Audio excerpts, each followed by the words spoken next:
Bentornati a una nuova puntata di Buongiorno Verona Live, siamo in diretta, sono le 11:44 e oggi andiamo subito a parlare, apriamo con lo sport. Oggi è martedì, quindi la giornata dedicata alla pallacanestro, al basket, e allora diamo subito il benvenuto al nostro primo ospite, Fabio Celebrano, presidente di Verona Basket. Benvenuto. Grazie dell'invito e ringrazio io invece la redazione di Teleradio Adige che dà voce all'attività sportiva in vari sport, in modo particolare in questo momento alla pallacanestro. Quindi un grazie a nome di Verona Basket, ma anche penso di tutto il movimento che voi riuscite ad evidenziare. Grazie a lei, insomma, per questi bei ringraziamenti, insomma. Inizierei a parlare, Fabio, di Verona Basket, insomma, quando è nata, con quali scopi, perché ha una storia abbastanza lunga. Nel 1987 con altri dirigenti e allenatori abbiamo costituito questa società che pian piano ha cercato di portare avanti l'idea di fornire dal mini basket a tutte le squadre giovanili una proposta tecnica organizzata e precisa, e tuttora siamo ancora in questo indirizzo. Ecco, tra l'altro adesso siamo sul sito Verona Basket, quindi avete anche un bel sito su cui ovviamente chiunque fosse interessato può andare a informarsi, e vediamo che ci sono tante squadre, avete promozione maschile, under 19, under 17, quindi fino all'under 13, insomma avete veramente preso sotto la vostra ala tutte le varie fasce d'età. Sicuramente è l'obiettivo quello di riuscire ad avere una squadra per ogni annata che ci rappresenta e che dà l'occasione ai ragazzi di giocare. Questo nasce dal mini basket. Il mini basket è sempre stato il nostro punto di partenza, che vuol dire da qui, fornendo l'occasione di gioco ai bambini delle scuole elementari, di gioco e avviamento allo sport, poi riuscire a costituire tutte le squadre giovanili nelle quali poi pian piano si porta avanti un discorso veramente di tipo sportivo agonistico.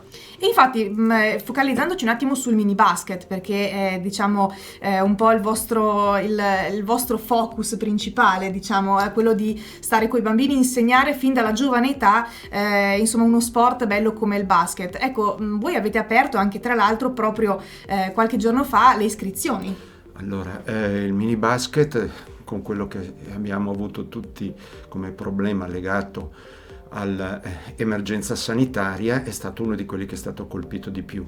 Quindi non è solo Verona Basket o altre società di Verona, su tutto il territorio nazionale, nonostante si cercasse di svolgere anche attività all'aperto perché non era consentito, chiaramente la dispersione di bambini e quindi ovviamente delle famiglie che non vedevano un'immediatezza nella loro passione ha portato a una, fra virgolette, distrazione verso altri sport. Adesso tutti stiamo ripartendo, e anche Verona Basket in questa settimana si chiama la settimana dell'Open, cioè dedicata a chi non è mai stato tesserato per Verona Basket, che vuole entrare in palestra in sicurezza, secondo i protocolli, per giocare, divertirsi e vedere se questa può essere la sua idea per l'attività del prossimo anno sportivo. Nelle nostre 3 palestre, che sono a San Massimo, presso la scuola elementare Europa Rita, Borgo Roma presso la scuola elementare Giuliari, e in centro presso la palestra dell'istituto tecnico Galileo Ferraris. Questi sono i nostri 3 centri.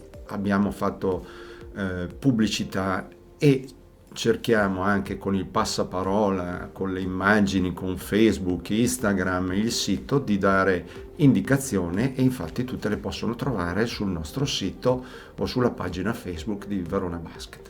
Ecco, per quanto riguarda poi appunto la pandemia, insomma, ne ha fatto accenno prima giustamente, voi come l'avete vissuta questo periodo? Perché sappiamo che per tutte le associazioni sportive, per tutte le società è stato veramente, e non solo per le società sportive, è stato un anno e mezzo terribile, insomma, da tanti punti di vista. Ecco, voi come l'avete affrontato? Allora, a marzo del 2020 si chiude improvvisamente la porta e tutti rimangono alla porta a vedere cosa succede, ma riprendiamo.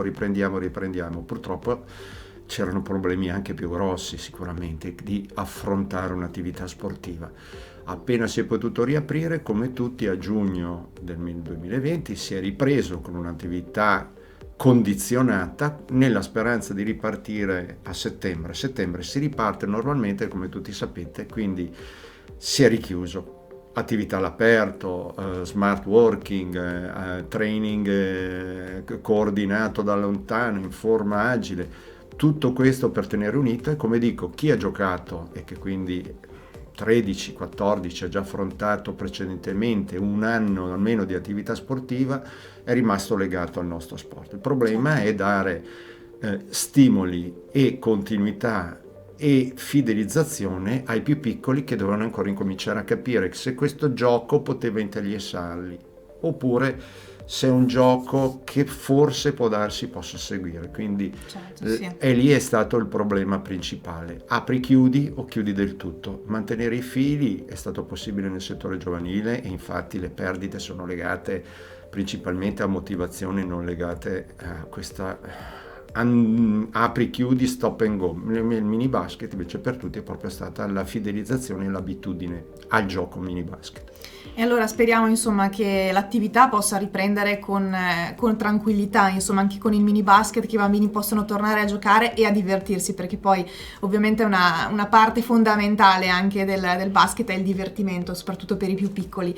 E soprattutto ecco, adesso mi concentro proprio gli ultimi 30 secondi per quanto riguarda le squadre dei ragazzi più grandi. Insomma, sono ricominciati gli allenamenti, giusto? Assolutamente, prima l'aperto, poi al coperto, e adesso si tratta di capire con che tipo di possibilità si possa incominciare a pensare, dopo un anno e mezzo, perché è un anno e mezzo, di dare anche, fra virgolette, quel piacere. Tu dicevi giustamente divertimento, gioia, ma anche per uno che gioca in promozione o uno che gioca negli under 17, riuscire a stare concentrato e fare in palestra senza un'espressione, senza un riscontro, senza un momento di gioco, è stato veramente duro, e adesso lo aspettano, e noi siamo veramente fiduciosi, al punto che ci siamo azzardati adesso di organizzare, li chiamiamo allenamenti congiunti. Cosa vuol dire? Che ci incontriamo con altri che sono come noi disponibili, si chiamano allenamenti congiunti, in modo che si possa anche guardare persone diverse, fare qualche cosa in sicurezza, in attesa di capire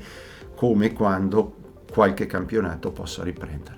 Bene, allora con la speranza chiaramente che tutto si possa risolvere al momento giusto, insomma Fabio, noi la ringraziamo per averci portato la sua società, ecco. Io ringrazio voi, e prima di tutto però vorrei ringraziare tutti i componenti dello staff. Io sono solo uno che rappresenta una voce, che rappresenta uno staff di istruttori, allenatori, dirigenti appassionati che creano un movimento, guardate, veramente incredibile. Ringraziamo i ragazzi in palestra, assolutamente, le famiglie che ci danno fiducia, e auguriamo a quelli che si avvicinano alla nostra pallacanestro il meglio possibile, non dimenticandoci tutti gli appassionati sponsor, perché è un'attività che ha un backstage importante per riuscire a presentarsi sul campo in maniera efficace e funzionale alle passioni dei ragazzi e le aspettative delle famiglie. Assolutamente. Allora, grazie ancora Fabio, e in bocca al lupo per tutto, davvero.